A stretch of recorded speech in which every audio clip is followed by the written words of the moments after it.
became a career firefighter with the Howard County Department of Fire and Rescue Service, the chief of the medical division, or EMS, the unofficial historian of the Howard County Department of Fire and Rescue Services. Over 65,000 digital images and newspaper articles, magazine articles, etc. 25-9, 101 years ago, 1924, the Ellicott City Volunteer Fire Department, Ellicott City, and the 1924 Ellicott City Volunteer Fire Department Carnival, September 3rd through the 6th, 1924. This is just the original Ellicott City Volunteer Fire Department station, which was occupied from 1889 to 1923, located on Church Street at Main Street. This is the second firehouse, which is just up the street from the original station. This is located at 8316 Main Street. The town of Ellicott City purchased this structure in 1923 to become the second fire station. The second floor of this building was to become the living quarters for the chief engineer and his family, B.H. Shipley Sr. The Ellicott City Volunteer Fire Department, which was the sole fire department for all of Howard County for the next 2 decades, again located at 8316 Main Street. The 1924 Ellicott City Volunteer Firemen's Carnival that was conducted from September 3rd through the 6th, 1924. The following images will be extracts from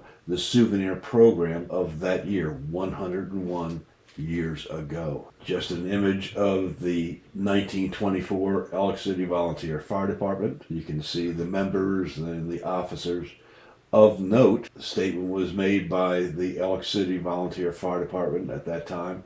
The aim was to have a chemical engine for each district in Howard County. This is a nice narrative of the first 35 years of the Ellicott City Volunteer Fire Department and their pledge to be service anywhere, anytime. 1924 advertisements, you can see one for Yates' store, and at the bottom of this particular page you can see a modern printing press that this company used to actually do the souvenir program that I'm referring to. Again, just some additional 1924 advertisements. You can see the Ellicott City Garage and the vehicles for sale, starting at $265 and up to $685.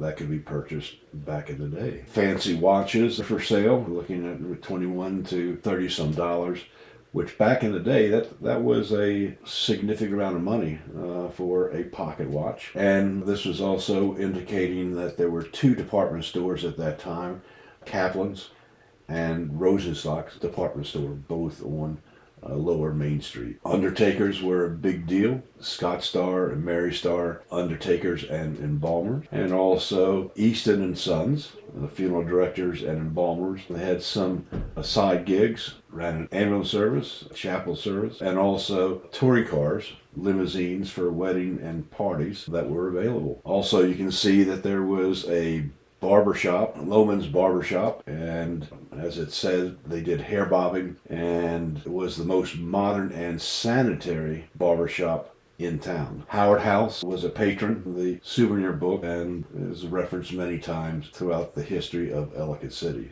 Bethaline, the Wonder motor fuel, apparently was popular back in that day, and you can see the advertisement testing to the energy of that particular motor oil and fuel. Buicks for sale in Ellicott City. The Burgess Garage, boasting there are nearly twice as many Buicks in service today, meaning 1924, as any other make of this car as well. Also a little advertisement for Talbot Hardware, and also Healy's Tavern. It's been years since I've heard that name, Healy's.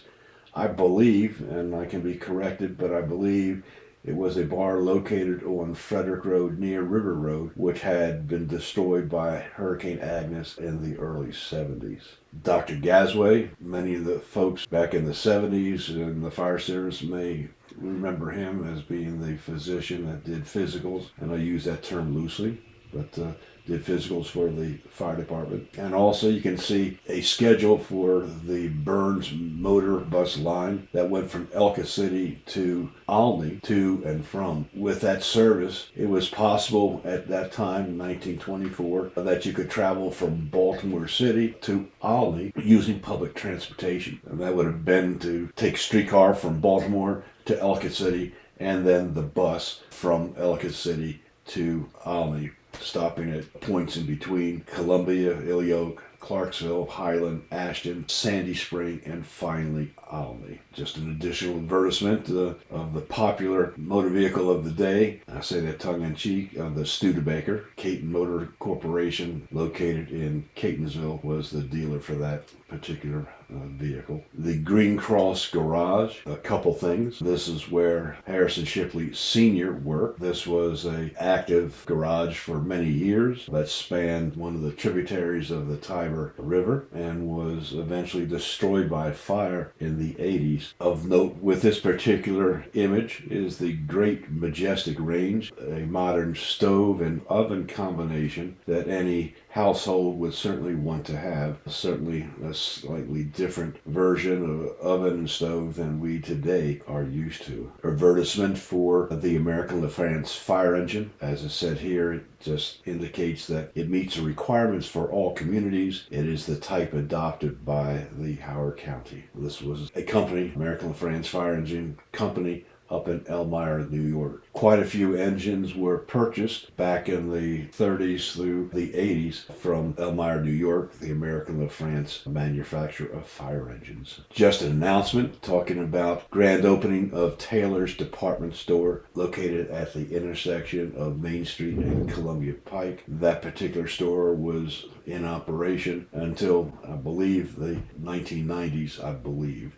That was a hallmark or anchor store of Ellicott City for quite a few years. Please use your remaining heartbeats wisely and not waste a single precious one.